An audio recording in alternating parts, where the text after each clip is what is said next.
लोकसभा चुनावों की सरगर्मी बढ़ने के साथ साथ नेताओं के बीच जुबानी जंग तेज होती जा रही है और वे अपनी आलोचना में प्रधानमंत्री पद की गरिमा का ख्याल भी नहीं रख रहे।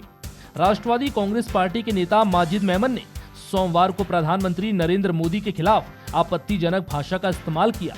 जी हां, उन्होंने पीएम मोदी को अपने बयान में अनपढ़ और जाहिल बताया है। इससे पहले कि आपको आगे की पूरी कहानी बताएं, आप माजिद मेमन का ये पूरा बयान सुनिए। मैं वो लाइन बढ़ गई है इस तरह का। देखिए, मुझे लगता है कि प्रधानमंत्री भी एक अनपढ़, जाहिल या रास्ते पे चलने वाले लोग आदमी की तरह बात करते हैं। अरे, वो इतनी बड़ी पद पर बैठे हैं, उन्हें पता है कि उनका पद जो है वो एक संवैधानिक पद है और उस संवैधानिक पद में प्रधानमंत्री रास्ते में नहीं चुना जाता, न तो 14 में न 19 में। वो तो उन्हें मालूम होना चाहिए कि हर क्षेत्र से एक सांसद को चुना जाएगा और ये 543 सांसद जब चुन के आएंगे तब वो तय करेंगे कि प्रधानमंत्री कौन होता है। ये हमारी पार्लियामेंट्री डेमोक्रेसी की बेसिस है। ये प्रधानमंत्री को नहीं पता। प्रधानमंत्री की लाइन में खड़े, क्या मतलब है? ये जाहिलों की सी बात है कि प्रधानमंत्री की लाइन में खड़े हैं। प्रधानमंत्री की लाइन में आप भी नहीं खड़े हैं। आपको भी प्रधानमंत्री का पद तभी मिल सकेगा जिसके लिए आप हाथ पांव मार रहे हैं कि मेरे पास बहुमत हो, यानी मेरे पास सांसदों का बहुमत हो। जनता का बहुमत से तो ठीक है, जनता बहुमत से तो सांसद चुन के देगी, मगर उन सांसदों में जब तय होगा कि किसको प्रधानमंत्री बनाया जाए, जिसका सबसे बड़ा दल होगा, तो ये तो डायरेक्ट इलेक्शन नहीं है प्रधानमंत्री का। तो इस तरह की गैर जिम्मेदाराना बातें प्रधानमंत्री के खुद अपने मुंह से निकलना, मुझे लगता है कि हमारी लोकतंत्र के लिए ठीक नहीं है।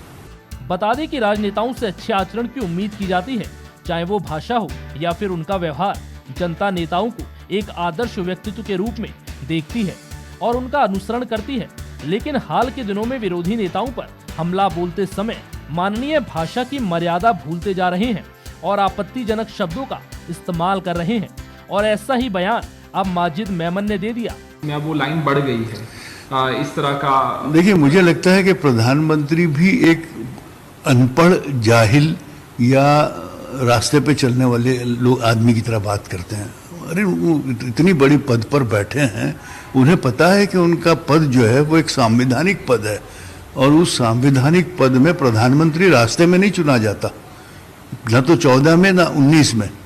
वो तो उन्हें मालूम होना चाहिए कि हर क्षेत्र से एक सांसद को चुना जाएगा और ये 543 सांसद जब चुन के आएंगे तब वो तय करेंगे कि प्रधानमंत्री कौन होता है। ये हमारी पार्लियामेंट्री डेमोक्रेसी की बेसिस है। ये प्रधानमंत्री को नहीं पता। प्रधानमंत्री की लाइन में खड़े, क्या मतलब है? ये जाहिलों की सी बात है कि प्रधानमंत्री की लाइन में खड़े हैं। प्रधानमंत्री की लाइन में आप भी नहीं खड़े हैं। आपको भी प्रधानमंत्री का पद तभी मिल सकेगा जिसके लिए आप हाथ पांव मार रहे हैं कि मेरे पास बहुमत हो, यानी मेरे पास सांसदों का बहुमत हो। जनता का बहुमत से तो ठीक है, जनता बहुमत से तो सांसद चुन के देगी, मगर उन सांसदों में जब तय होगा कि किसको प्रधानमंत्री बनाया जाए, जिसका सबसे बड़ा दल होगा, तो ये तो डायरेक्ट इलेक्शन नहीं है प्रधानमंत्री का। तो इस तरह की गैर जिम्मेदाराना बातें प्रधानमंत्री के खुद अपने मुंह से निकलना, मुझे लगता है कि हमारी लोकतंत्र के लिए ठीक नहीं है। पीएम मोदी को लेकर माजिद मेमन ने आखिर ऐसा क्यों कहा, इसका जवाब तो वो ही दे सकते हैं, लेकिन राजनीति में ऐसी भाषा का इस्तेमाल आखिर कितना जायज है। माजिद मेमन के इस बयान के बाद उनकी काफी किरकिरी हो रही है, लेकिन उन्हें इस बात का जरा भी मलाल नहीं है। लेकिन एक बात तो साफ है, बीजेपी इसका विरोध जरूर करेगी। फिलहाल इस वीडियो में इतना ही।